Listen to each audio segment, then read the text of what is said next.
gaduhnya bab nasab antara duriyah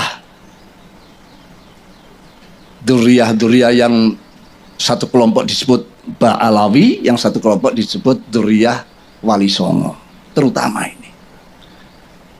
Kalau Gresik insya Allah aman-aman saja. Saya tidak melihat ini jadi sesuatu yang besar. Di situ yang pegang bendera anak itu tadi sedang memberontak pada kekuasaan khilafahnya Sobat Ali.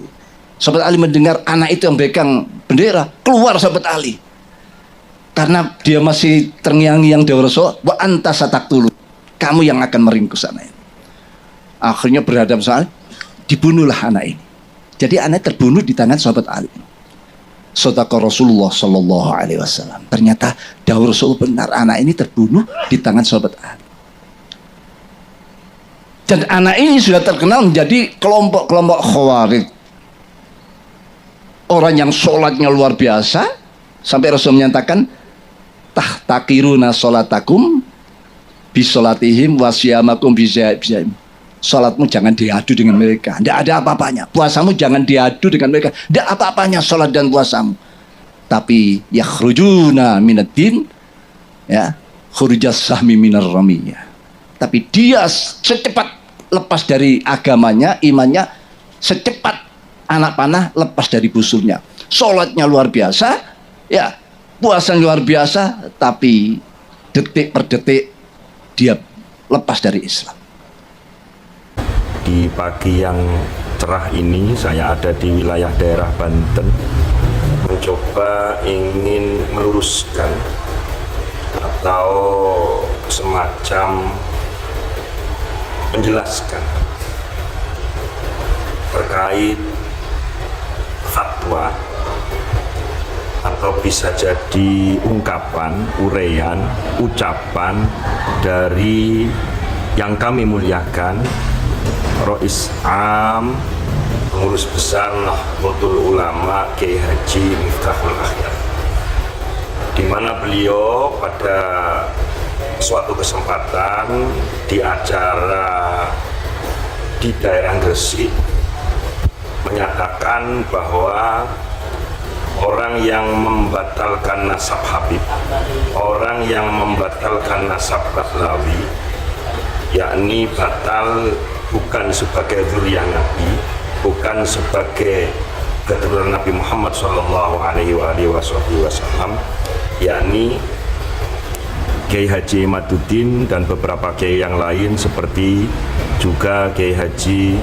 Abbas Buntet, Kiai Haji Nur Ikhya, ahli filologi Profesor Manaham Ali, kemudian Kiai Yusuf Mubarak dan beberapa kiai ulama yang lain yang meyakini sampai dengan hari ini bahwa Habib Bahlawi itu nasabnya batilun munqati'un, tidak tersambung kepada Rasulullah Shallallahu Alaihi Wasallam, di mana Rois Am PBNU, dan saya harap ini adalah sabku lisan, kepleset lisan karena mungkin panggung dan lain sebagainya. Beliau menyatakan bahwa kelompok pembatal nasab dihukumi Khawarij, kelompok pembatal nasab dihukumi orang Wahabi ataupun Syiah.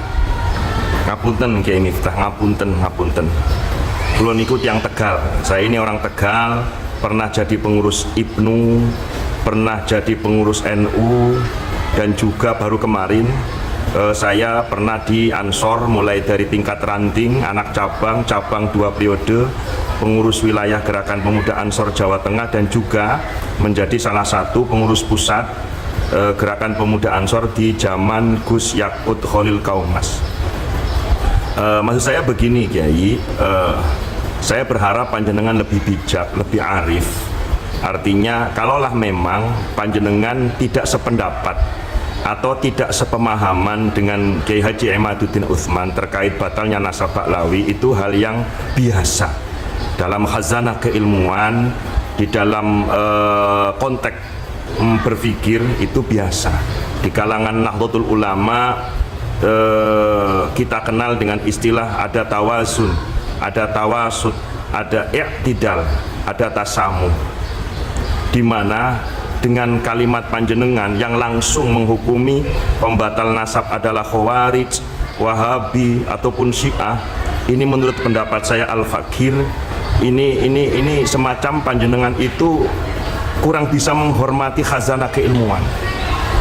Oleh karena itu sekali lagi saya berharap kepada Yang Mulia Kiai Haji Miftahul Akhyar untuk bisa lentur, untuk lebih fleksibel, untuk lebih bisa menghaluskan kata maupun sikap terkait polemik nasab ini.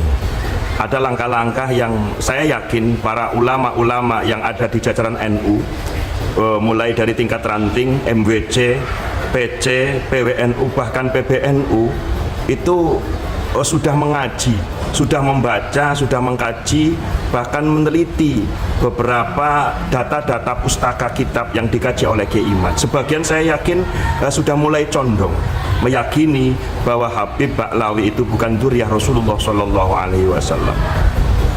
Kemudian Kiai Miftahul Akhyar yang kami hormati dan ulama-ulama NU lainnya, saya saksi hidup di mana hari kemarin saya melihat yang pertama bahwa Kiai Haji Imaduddin Abbas ini orang Nahdlatul Ulama.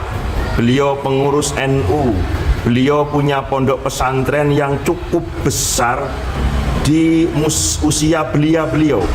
Beliau usianya saat ini adalah kurang dari 50 tahun. Beliau punya pondok pesantren sekaligus pengasuh plus muassis, di mana pondok pesantren Nahdlatul Ulum ini dibuat atau didirikan di tahun 2002, kisaran baru 22 tahun. Santrinya alhamdulillah kisarannya antara hampir 1000. Ada santri putra dan santri putri. Kurikulum yang ada di pondok pesantren adalah kurikulum Islam ala ahli sunnah wal jamaah, bukan Wahabi, bukan kurikulum Syiah apalagi Khawarij. Beliau juga tidak melakukan nikah kontrak. Saya sudah ngobrol 2 hari 2 malam sama beliau. Nikah beliau ya secara kaedah fikih, secara kaedah Islam ahlus sunnah wal jamaah. Beliau juga ketika membaca sholawat Kiai Haji Imaduddin itu ya lengkap, Allahumma sholli ala sayyidina Muhammad wa alihi wa sahbihi, menyebut wa sahbi, di mana kebiasaan orang-orang Syiah itu kalau bersolawat hanya pada tataran Allahumma sholli ala sayyidina Muhammad wa alihi tanpa menyebut wa sahbi. Sementara Kiai Imad saya langsung melihat dan menyaksikan, mendengarkan, beliau tetap menggunakan wa sahbihi. Artinya tuduhan kepada Kiai Imad Syiah itu batal. Kemudian kalau itu dianggap Wahabi itu juga batal. Karena hari kemarin tanggal 29 Mei saya mendampingi beliau untuk ziarah di makom kasepuhan di daerah Banten ini, yakni Syekh Hasan Basri dan kemudian Syekh Ciliwulung. Beliau bersama saya, bersama istri beliau, kita melakukan tahlilan, kita ziarah kubur. Artinya Kiai Haji Imaduddin Utsman ini bukan Wahabi, bukan Syiah, apalagi Khawarij. Sekali lagi, tuduhan Khawarij untuk Kiai Haji Imaduddin, Wahabi dan Syiah itu tidak beralasan, tanpa bukti, dan maaf Kiai Haji Miftahul Akhyar, maaf sekali lagi, itu cenderung fitnah dan provokatif.